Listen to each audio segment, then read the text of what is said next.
Hi, I'm Jarrett Fuller. Welcome to Scratching the Surface.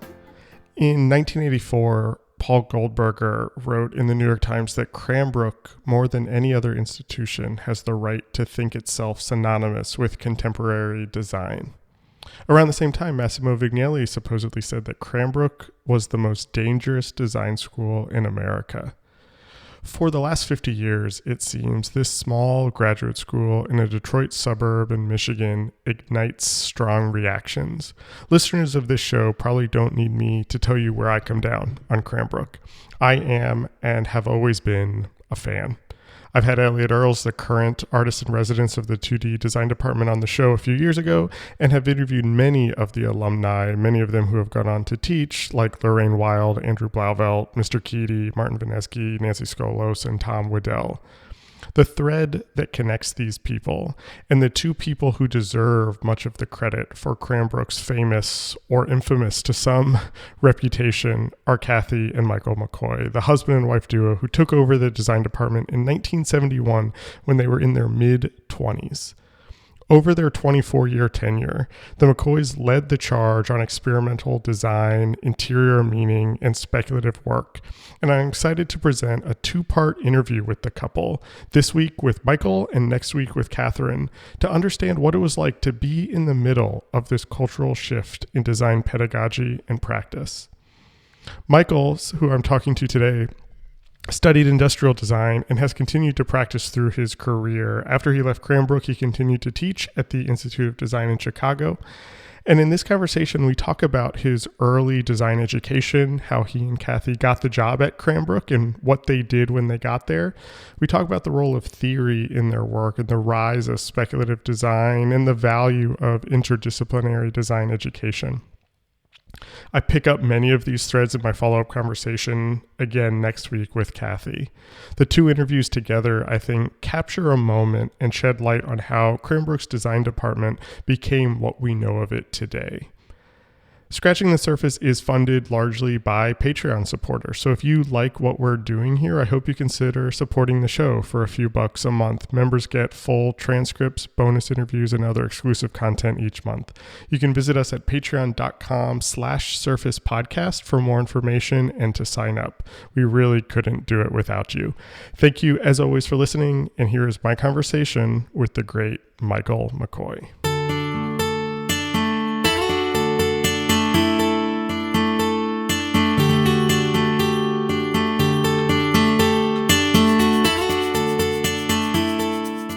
Had such a big impact on so many students who have gone on to become educators. And I think in many ways, you and Kathy's work at Cranbrook and then the work you did post Cranbrook has sort of spread and become, there's little sort of pockets of your thinking and your pedagogical philosophies all around the world. And I kind of want to start by hearing a little bit about your own design education experience, your own experience being a student. You studied industrial design at Michigan State. Can you talk about sort of what that was like and how that influenced the work that you would go on to do? Yes. Well, Kathy and I met in the industrial design department at Michigan State. It's really more of a professional practice program, kind of learning the skills that necessary to actually design products. We had classes in engineering and production methods, as well as things like ideation and sketching.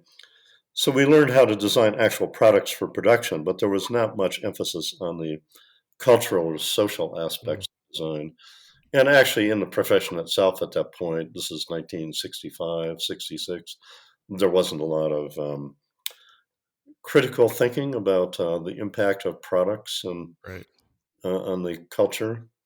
That prepared us for the skills to actually get jobs in the industry.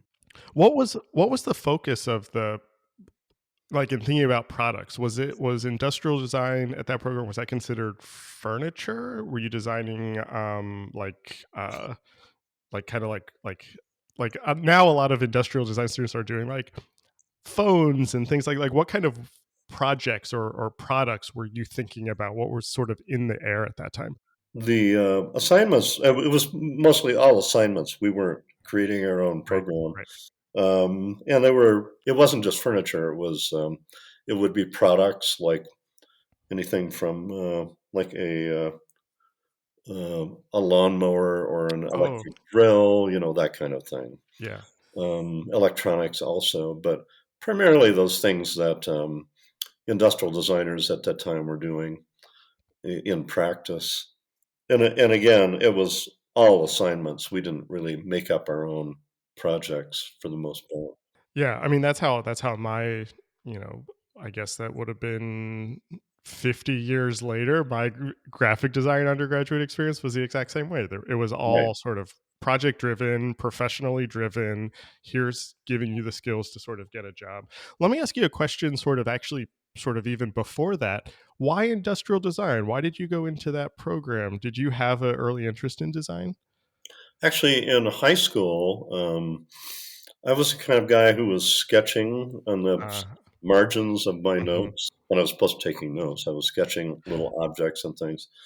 And the my English professor senior year gave us the assignment to write about what you were going to do.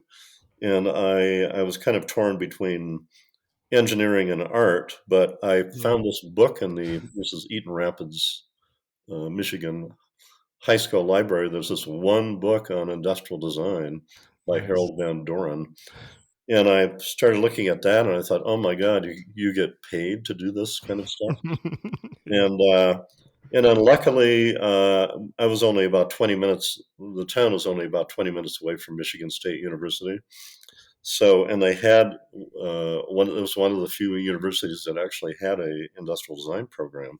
Oh, So I wow. signed up. I could see immediately that's what I wanted to do.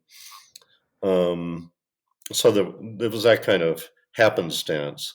That one book, that one assignment in high school English class, that one book that led me to a profession I didn't know even existed, Right. and then Michigan State being nearby with a program like that.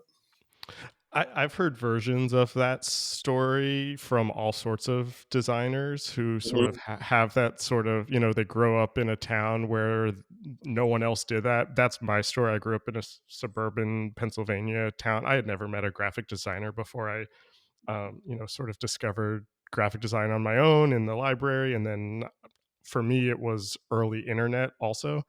Um, and I'm always interested in sort of that discovery. And then when you get into school, the sort of idealized version of it, and then the reality of studying it. Were you excited by those projects that you were assigned when you were a student? Was the work you were doing, did it match that sort of interest in art and engineering that you were talking about? Did it feel like it was the right choice? Yeah, I mean, it really matched very much what was in that Harold Van Doren book. Mhm. And I'd been sketching a lot in high school, so it was a lot of the process at Michigan State was about sketching and ideation, Mhm. and I was already doing a lot of that just on my own as entertainment. Right. So Right. it fit pretty well with my interests, and also it was about problem solving. A problem Mhm. was stated, and I like problem solving. I really probably would not have done well as an artist because I really enjoy and really need Yeah. that program, the kind of Yeah. something you can tackle and and solve a problem. For us, might be a small problem in someone's life. A handle grip on a electric drill or something, but Right. it's these little improvements to people's daily lives that both Kathy and I like in design. So what year did you finish at Michigan State? That would have been 1966, Okay. and then So Kathy. did you go into industry right away then? What kind of things were you designing? What kind of work were you doing Well, right after you graduated? I went to work for a company called Sunberg Farrar, Okay. and they were doing very interesting projects. One of the first projects this is a group project, was the San Francisco BART system, Oh, the actual cars, the train itself. oh wow. And they were doing other, we did a uh, uh, commercial aircraft interiors, like one of the Okay. first wide-bodied aircraft, and the Lockheed SST, which never got built. This is all the interior of the, the seating and the lighting and all that of the planes. Hmm. Um, so yeah, it was kind of the office was great because it had such a variety of projects. They designed the Whirlpool and Kenmore washing machines and just a range of things. I mean, the reason I ask that is because you and Kathy took the job as designer in residence for the design program at Cranbrook in '71. So that's only 5 years that you were out of school before you Yeah, took that job, and I'm kind of interested in how how that position happened, how you decided to take that job, and then what made you decide to go into teaching so early, or what was it that was so intriguing about this job to sort of leave, not to say that you left industry, but to kind of make this shift right, to kind right. of change your practice a bit. Well, it's interesting because initially I was doing a little bit of graphic design work for Cranbrook Academy of Art, and Mhm. based on the architect who was the president at the time, Glenn Paulson, and they were they were going through a major change of faculty, and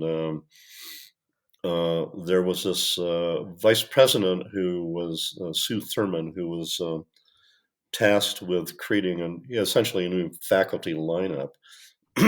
And she heard that I had a wife who was a graphic designer, and so she could get both industrial design and graphic design in the same package, Ah. because that's the department was that combination.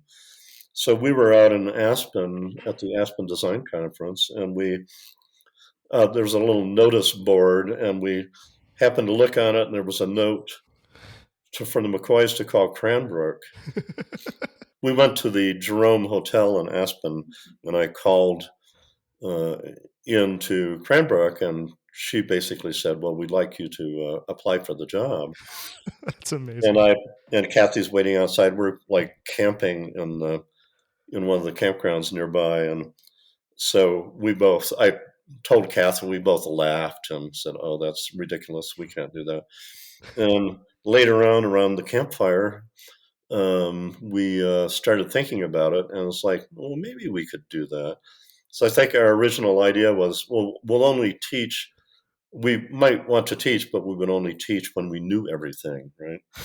Which, of Right. course, never happens. Right. Right. So we went back and interviewed, and they hired us, and we started that fall. And this was Wow.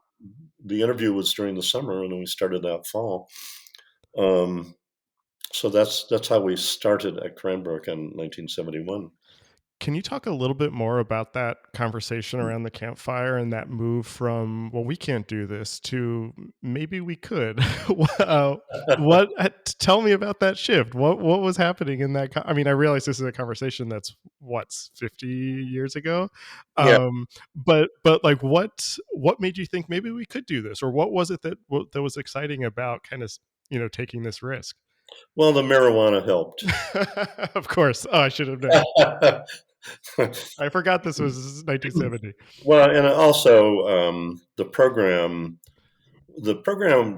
really almost didn't exist at that point. It had been started by Charles Eames. Yeah. It had been strong into the 50s, and then kind of it had devolved into just a place where students at Cranbrook that really didn't want to be in any of the other departments kind of went to. So it Right. was kind of multimedia, I guess. So we realized it actually was a blank slate. We could build it from the beginning. Oh, And okay. we were getting a lot of inspiration at the Aspen Design Conference. Um, People like Ricky Werman or Mhm. Richard Saul Werman Mhm. um, were inspirational in terms of public information about design and the city and Right. man-made environment. So we knew that that would be an area that we would be interested in, and so that kind of brought us around to. I think if it was going to be a big established program, we might not have jumped at it at that point. That's interesting. That's exactly what my next question was going to be. And you started to answer it a little bit. I was sort of curious about what the state of the design program was at the time, because, it did have this sort of rich history with the Eames, with these different industrial designers who had gone through. Right. The graphic design side of it, that history is much harder to trace sort of before you both got there. There's much Um, less of that. Yeah. yeah. And so what was your sort of mandate going in, either self-imposed or from, the administration? Uh what were your goals for the program, as I guess what at this point you were like late 20s to kind of think about Well, we were building a actually design program? Kathy was 25, I was 26. A lot of our Jeez. students were older than us. Yeah. Of course, this is a graduate program, so we're not teaching fundamentals. It's an MFA program, Right. and the idea was to get students to be thinking about things, issues that were beyond current professional practice. Mhm. And I think actually Andrew Blauvelt did a show called Hippie Modernism. Yes. So it's basically applying the ideas of making information transparent, Holder's catalog kind of stuff. Mhm. But the formal approach was essentially modernist, Helvetica and that kind of thing. And a lot of that was being talked about at the Aspen Design Conference. So that really gave us our start, and we at one point got a grant from the National Endowment for the Arts, and we designed a program for middle schools called Oh yeah. Problem Solving in a Man-Made Environment, and it involved basically projects and assignments for the students to kind of look at their school and their community and in a sense kind of problem solve their situation. And then we got involved with a guy named Robert Blake, who was head of design at Herman Miller, and Mm. he also was interested in public information about design. So we kind of co-created something called Design Michigan, Oh right. which we'd had information for potential clients about how to work with designers. We had a big show about the big exhibition called Design Michigan, and at the museum, and had a lot of the great products that have come out of Michigan, a lot of the Herman Miller Yep. and automotive industry stuff, and so that kind of spanned the early to mid 70s. And at a certain point, Kathy can tell you a lot more about what was going on in graphic design. That's why we actually wanted to do two Yeah, separate. yeah. I was gonna say I want to hear about the industrial design side of this for a second, because I I'm much more well versed in the graphic design history, and can sort of situate the work you were doing contextually in graphic design history. But industrial design, sort of what was happening at that time, is less familiar to me. And so was sort of the modernist ideas the dominant form of industrial design at the time? And how were you sort of thinking about what an industrial design, or like a design industrial design focused design MFA? What was that kind of looking like for you? Well, it started out, through the early 70s. It was pretty much kind of the same projects that you would find in any industrial design Mm. program. And gradually, both Kathy and became much more interested in meaning in Hmm. design. Hmm. And some things happened along the way. Uh, Daniel Liebeskin became head of Right. architecture in the late 70s at Cranbrook. And we all lived on Academy Way. We're actually neighbors. Oh, We wow. were heads of design. He was head of architecture. Right. Our kids actually grew up together Oh, that's sweet. at that early stage. And Kathy started having conversations with him, and she can describe how that led to certain things. And I started. He kind of opened my eyes in terms of polemical work, conceptual work, which he Mm, was obviously doing in yeah. architecture. He was still the paper architect at that point. Right. Um, and we had conversations about the Russian constructivists. We were both big fans of Elisitsky Hmm. and Hmm. those guys, and the work that they did, um, and as polemical work. Right. Oh, And interesting. there was beginning to be some things going on in Europe in terms of maybe product design could be a critical practice. Um, and Mm, do you could do product design, experimental product design that uh, explored ideas about culture and society right. and objects as culture making, not just reflective of culture, but actual culture making. So, and he and I had talked about, oh, how about if we do a room like the constructivists collaborated, and he'll do the room and I'll do the furniture.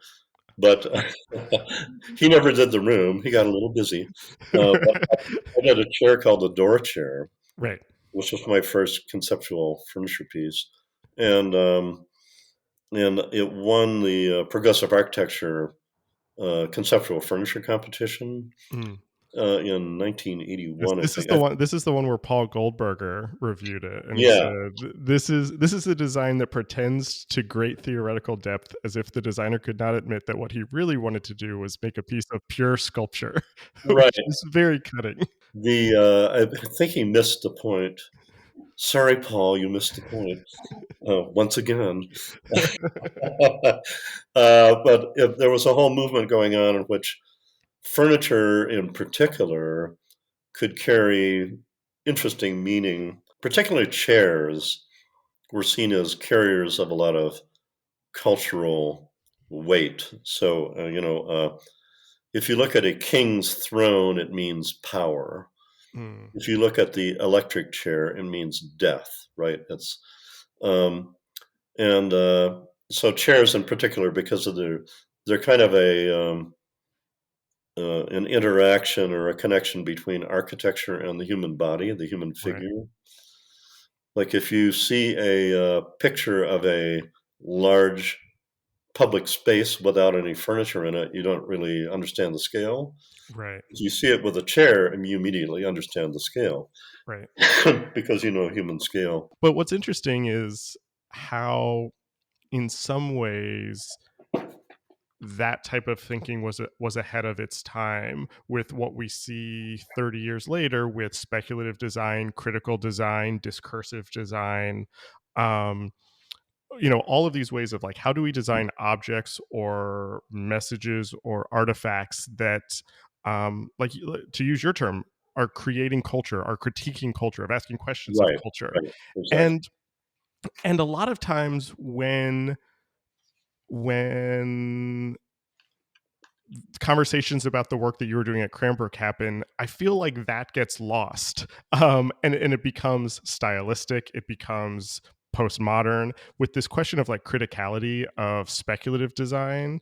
Um, I'm wondering about sort of like that transition from sort of that work 40 years ago to the work now. Do you see that as part of a similar lineage or as a continuation of a lot of that thinking, the sort of work that's being done in these speculative practices today? Well, I think it really evolved out of what was going on in the 70s in architecture. Mm, So you have critical thinking in architecture. You have Learning from Las Vegas by Venturi, and that affected us. And then, of course, Libeskind's work was kind of it was about fragmentation, basically taking architectural yeah, elements and pulling them apart, deconstruction, if you will.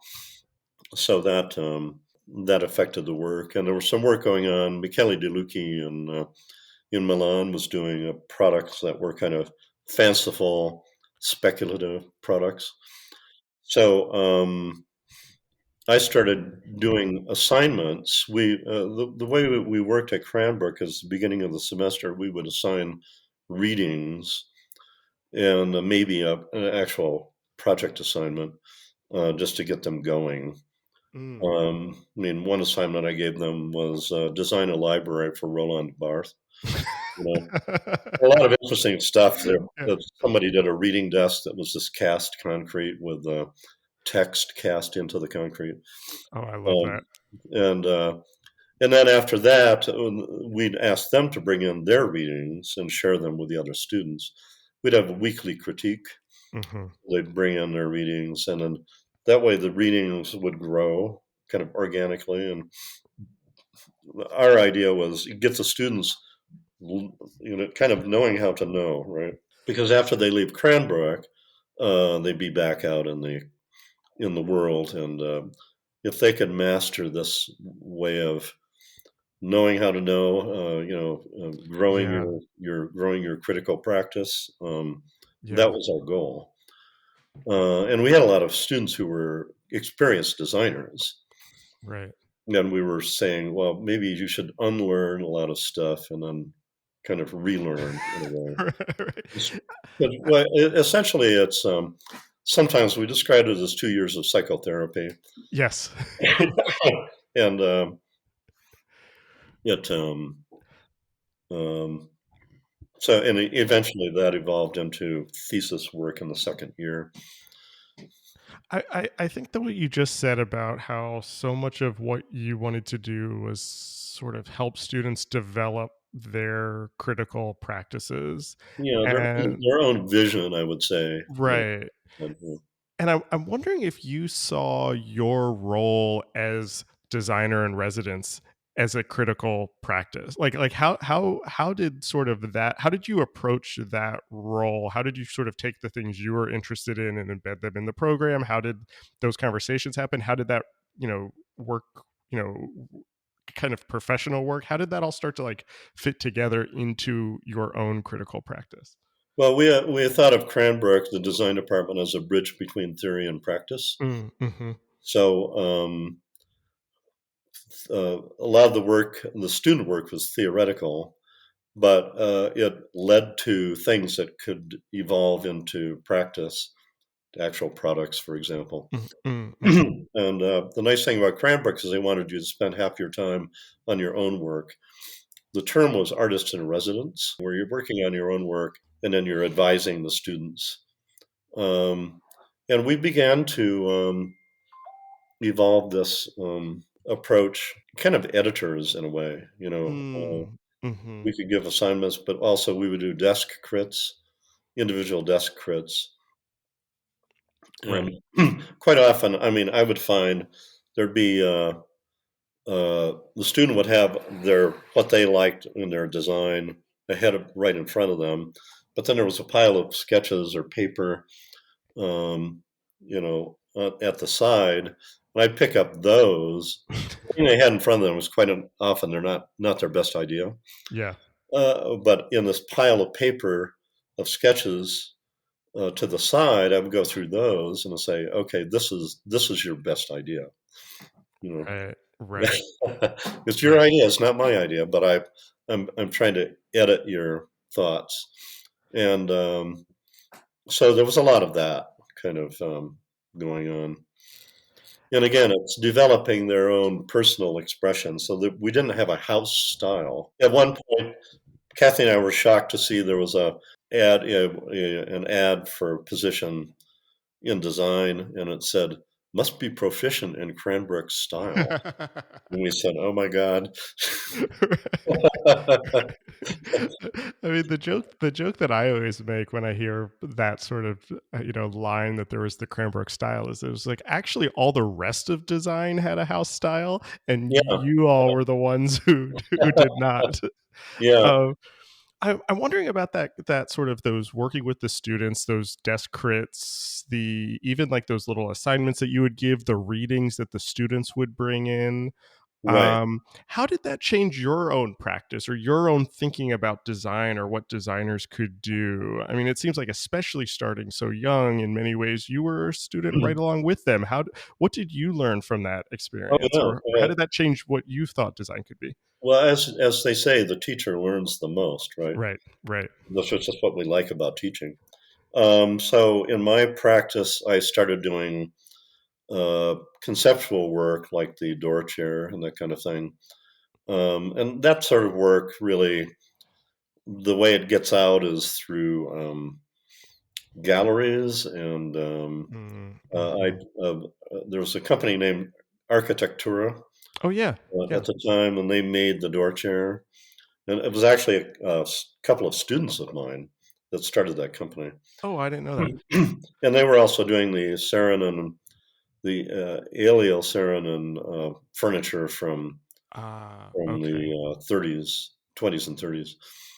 Um, and then on the other hand, I did want to get involved in serious practice, so I got involved with a fellow teacher at the Institute of Design in Chicago named Dale Fonstrom, and we were part of a competition to design the next ergonomic chair for Knoll.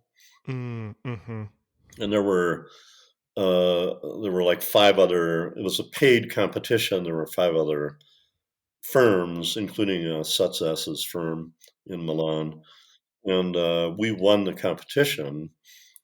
And so that became an ergonomic chair called the Bulldog chair, which was really their main best-selling chair for about 15 years, from about 1990 to 2005. Oh wow.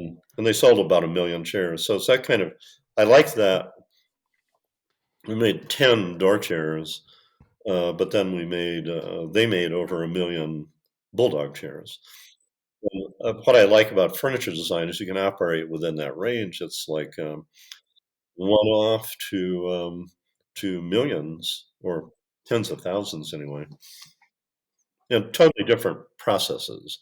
The mass production processes are very expensive capital investments. I think the Bulldog chair was $20 million in tooling.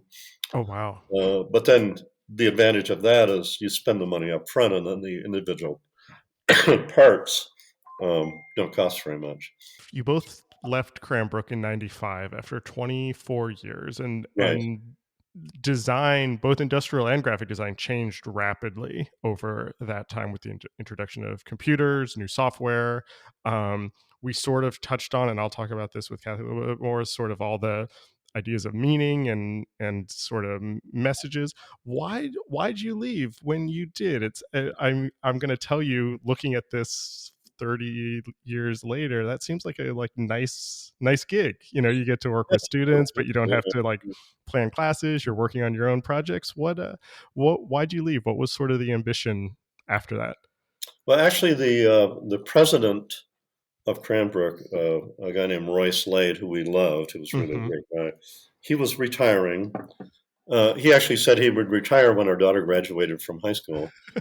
So, and Annie was going to go off to school. She went to Hampshire Okay. College, and so we thought this is kind of a perfect time to leave. I mean, we felt like maybe there were other things we needed to experience and learn. So the head of the Institute of Design in Chicago, which was Yeah. a ex student of ours, Patrick Whitney, Oh, right. Right. um, also a colleague of Meredith's. Yep. He proposed that we come there and teach. We basically some kind of said we want something different, and Patrick said this is different. Yeah. Yeah. It doesn't get more different from Cranbrook to ID. Yeah, and because ID is more about the analytics, Mm-hmm. and so we and we'd been living in the suburbs of a beautiful campus, but suburbs of Detroit, and we wanted to experience Chicago.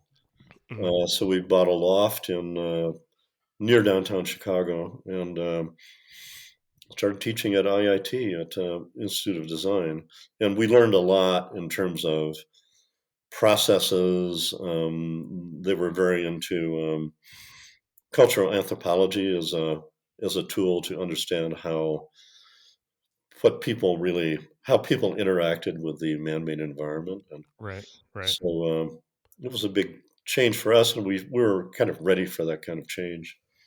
Yeah. Something that's interesting to me is that, when you both were at Cranbrook, it was just the design program. And after you left is when it was split Mhm. into 2D and 3D design, which it still is today. Right, right. And I'm wondering if you have thoughts. I'm not asking you to sort of critique the new model in any way, but sort of it, the value of having both of those together seems really interesting to me, especially in a world today where more and more design is interdisciplinary. And you look Right, at like, I'm right. looking at a computer that was designed by a team of industrial designers with a screen filled with text and images that were designed by all, like, so much of what we're designing now is interdisciplinary. What value do you see in having sort of interdisciplinary programs like that, as opposed to an increasing siloing? And I see this not just at Cranbrook, but at everywhere where there's this sort of preaching of multidisciplinary, interdisciplinary, but also this re-entrenching of discrete departments. You know what I mean? How do you have thoughts on that? Well, we always, I mean, one of my periods in design that I most admire is the early modern, proto-modern period, where Mm, architects were designing furniture and graphic design, and graphic designers were doing the same thing in other fields, and there was this kind of interaction between all the design disciplines and art. And Cranbrook actually, the department was started by Charles Eames. It's called the Department of Experimental Design, oh, and interesting. he was always like interacting with other people on the campus, Eros Saarinen and others. Yeah. And so the department had never been broken up into silos. A lot of the other programs at the time, starting especially after World War II, and then you had interior design, industrial design, furniture design, graphic design, et cetera, et Mhm, cetera. mhm. And then you had professional organizations built up around those. So we didn't have to, like, when we came in, we didn't have to break it up. It was already, it never had been siloed. Right, And right. we liked that. We liked to move between those realms. And when we left, they decided for one reason, they really didn't have a person or a couple that embodied those disciplines, because we Mhm. really covered furniture design, graphic design, interior design, exhibition design. We were Right. doing all those things. So they hired the Macalas, Scott and Lori Macala in Mhm. graphic design, and Peter Stathis as industrial design. They were all our students. So they really knew the program and all that. And Right. they did interact, they talked to each other, but it became more separate in a way as time went on. I'm wondering sort of how we get that back. And I don't mean like institutionally, Yeah. like programs should be merging again, but how do we encourage design students today to be interdisciplinary, to walk across departments, Right. to get some of that, because you see this everywhere, is these sort of departments fragmenting like this. Well, you can do it in terms of just projects, having Mm, faculty from different departments form projects. At Cranbrook, actually, what happened a lot was just student by student, a student would interact with and maybe do a project with someone from, like, a designer would do something with a metalsmith or a ceramics person. So I think it'd be difficult just politically now to go back in and try to merge, dissolve those silos. yeah, yeah. I'm sort of thinking like how you can be sort of, without the institutional level, how can you sort of like rebel against them, sort of like from the ground up in some way? I think at Parsons, for example, they try to do that. So I've talked to many of your former students for this show, and you are mentioned in all of their interviews as having an influence on them. And so, as I was thinking about talking to you, I thought that I would reach out to all of them and ask them what they wanted to hear you talk about that you hadn't talked about Uh-oh. before. And I didn't tell you that I was going to do this, so I apologize to throw this at you. And so I'm going to just throw a couple of these questions at you because I thought they were very interesting. People who have studied with you, who sort of know a lot of the things that you would have talked about. What are things that you haven't talked about a lot publicly, or what are some areas that they want to hear your perspective on? And so I want to start with something Meredith asked me to ask you. Meredith Davis, who's was a longtime professor at NC State, where I am now. She asked this, what I thought was a really interesting question about how when she was at Cranbrook, she was sort of the last. She wrote, I was during the last gasp of late modernism and the emergence of the school's immersion in post-structuralist ideas. Cranbrook really drove that interest in American design education and could do so in a graduate program defined by independent study.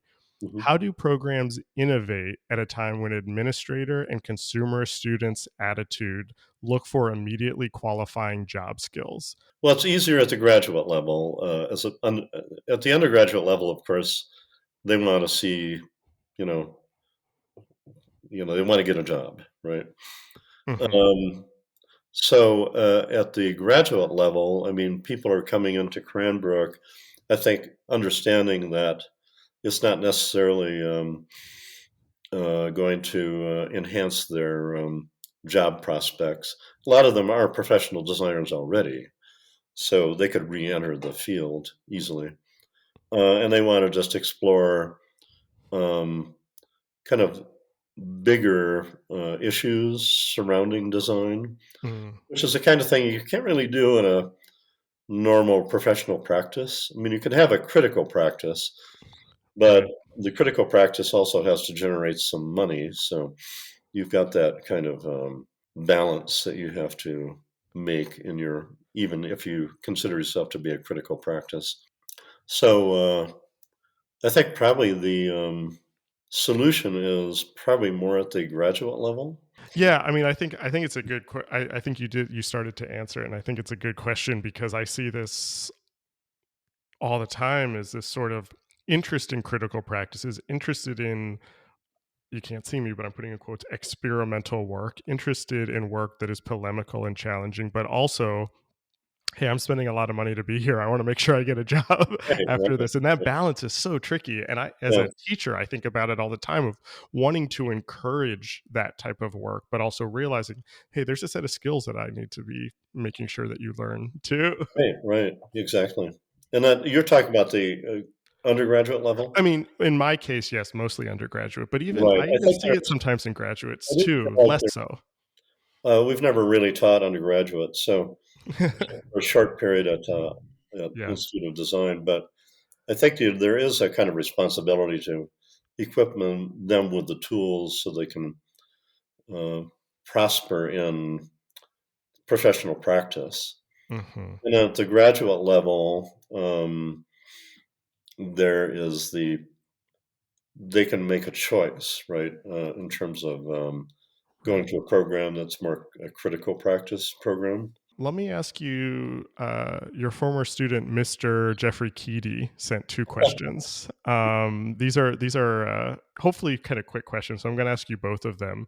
The first one, which is a very Keedy question, I think. Um, Mr. given Edie. Mr. Keedy, yes, given the enormous disciplinary expansion, are designers more skilled, accomplished, and sophisticated now than they were in the past? I think so, yeah. I mean, there's a lot of things that go into that in terms of industrial design.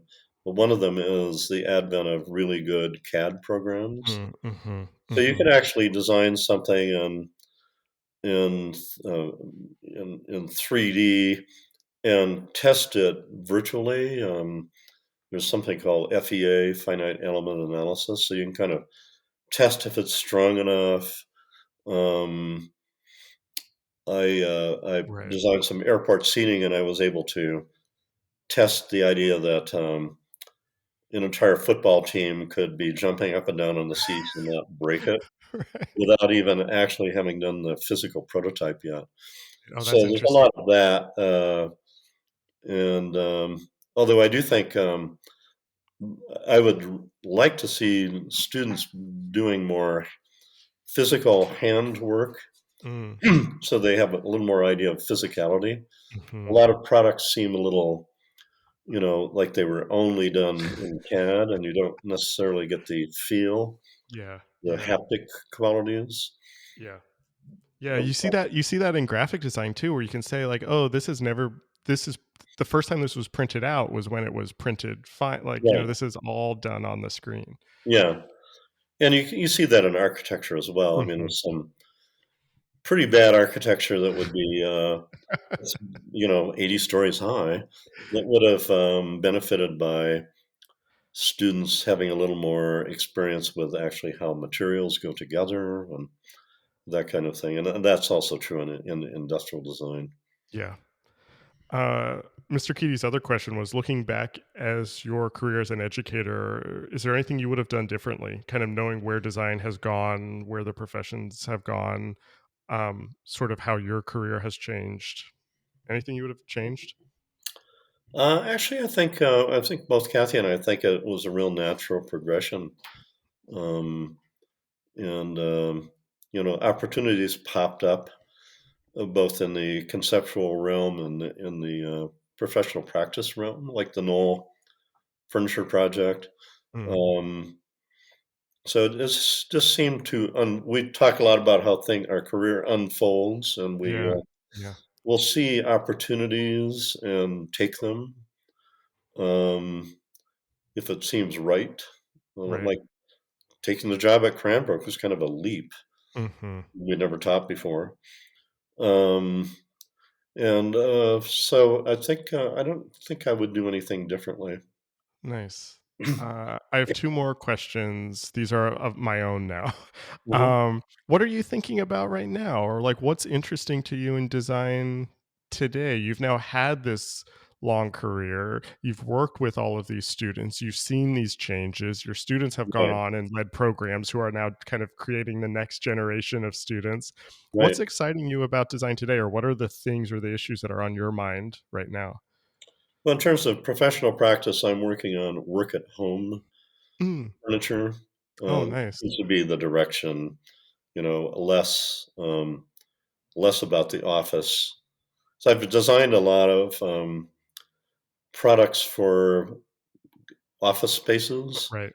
and the trend is much more towards working at home or even office spaces that are, there's a term, resi-mercial, Oh, residential and commercial, yeah.